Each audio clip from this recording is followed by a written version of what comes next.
They drive the nicest cars in the city. They wear the most expensive clothes. They eat at the best restaurants. They build mansions in neighborhoods that their parents could never have imagined. And their entire income, every cedi, every dollar, comes from lying to strangers they will never meet. This is Sakawa.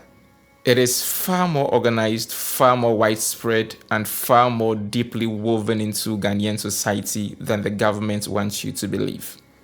Today, we're going inside the world of Sakawa.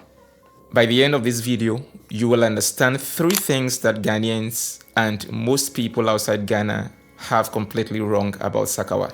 First, it is not just about desperate, uneducated boys with nothing to lose.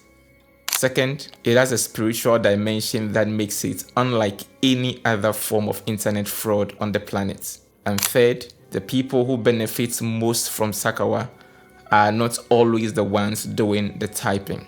Stay with me, because this story goes much deeper than you think. To understand Sakawa, you have to go back to the late 1990s, a time when internet cafes were spreading across Ghanaian cities for the first time. Young men, many of them unemployed, discovered something remarkable. You could sit behind a screen, pretend to be someone else, and extract money from strangers thousands of miles away. The early form was simple: an advance-free fraud, a fake business offer, a fake inheritance, a fake lottery win. Send us a small fee and receive a fortune in return. It worked, and word spread fast. But then something happened that transformed Sakawa from a simple criminal hustle into something far stranger and far more dangerous. The money started to be not enough. Some of the boys began to feel that internet fraud alone could only take them so far. They wanted guaranteed success, untouchable money, protection from arrest, and so they turned to something older than the internet by thousands of years. They turned to the spiritual world. The word Sakawa itself is believed to come from the Hausa language, loosely translating to something placed inside something, a reference to spiritual objects, charms, and rituals believed to make the fraud more powerful, more irresistible, and more certain.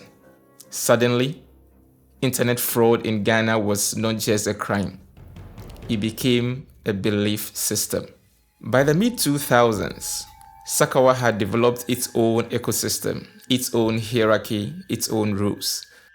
At the bottom were the foot soldiers, young men, sometimes teenagers, running the actual scams from internet cafes across Accra, Kumasi, and Takrady, working long hours, often through the night. Above them, the bosses, experienced fraudsters who no longer ran their own scams. Instead, they provided infrastructure, fake documents, stolen identities, overseas bank accounts for a percentage of every successful fraud. And at the very top, businessmen, lawyers, accountants, people with legitimate careers who processed the money, cleaned it, and converted it into real estate, luxury cars, and legitimate-looking business income. This is the part of the Sakawa story that rarely gets discussed. The boys in the internet cafes, the ones getting arrested, the ones whose photos appear in newspapers, they are the bottom of the chain. The ones at the top are wearing suits and attending church on Sundays. Now, let's talk about who the victims were, because this is where Sakawa separates itself from ordinary financial crime. The most successful Sakawa operators did not target greed, they targeted loneliness. A young man in Accra would create a fake profile, often using stolen photos of handsome Western men, and spend weeks, sometimes months, building a genuine emotional relationship with the victim abroad. He would learn everything about her divorce, her children, her longing for connection, her fears, and he would mirror everything back, becoming exactly what she needed him to be. She was not stupid, she was lonely. There is a profound difference.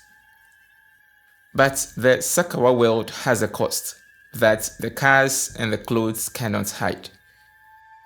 The spiritual rituals began to demand increasingly extreme things from their practitioners, and this is documented in journalistic investigations, academic research, and first-hand testimony.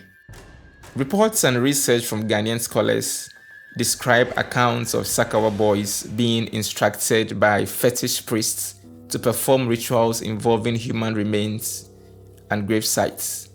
What is documented is this: the belief that these rituals were necessary was real. The psychological grip on young boys was real. And the crimes committed in the name of those rituals were real consequences in real communities. There is also the matter of what Sakawa does to those who live it. Former practitioners describe a psychological entrapment that goes beyond ordinary criminal habits. They describe feeling that the rituals had created obligation, a spiritual debt, that living meant punishment. One pastor in Kumasi who runs a rehabilitation program for former Sakawa boys has described the process of living as comparable to living a cult. And then there is the impact on Ghana itself. By the 2010s, Ghanaian email addresses were being automatically filtered as spam. Ghanaian IP addresses were blocked by financial institutions. Honest Ghanaian businessmen trying to make legitimate deals with overseas partners were being refused simply because of where they came from. The boys in the internet cafes were not just stealing from individuals abroad. They were stealing trust. And trust, once stolen from an entire country's name, takes generations to rebuild. If the government knows how Sakawa money flows, and they do, then why have the people at the top of that flow never faced consequences? To understand why Sakawa happened and why it continues, you have to understand what it was responding to. Ghana's youth employment rate has consistently ranked among the highest in West Africa. Young men with university degrees working as taxi drivers, young men with skills, intelligence, and ambition watching a system that seemed completely indifferent to them. Sakawa, for many of its practitioners, was not a first choice. It was what was left when every other door appeared closed. This is not a justification. The victims are real people whose sufferings were caused by real choices. These choices deserve accountability. But if we only ever talk about Sakawa as a moral failure of young men without asking what structural conditions produced it, we will never understand it, and we will never stop it. Why would I follow the rules? A Sakawa boy once told a journalist, when the men in parliament are doing the same thing I do, just with bigger numbers and better lawyers. Sakawa is not Ghana's shame. It is Ghana's symptom. A symptom of a system that produces too many young men with too few real options, and then expresses shock when those men find options of their own. Sakawa is still active. The internet cafes have been replaced by smartphones. The romance scams have migrated to Instagram and WhatsApp. The money still flows, and the people at the top of the chain are still largely untouched. If this video made you think, if it changed how you understand what is happening in Ghana and across West Africa, then share it, because the stories that matter most are always the ones that make the least noise in mainstream media. Subscribe if you want more.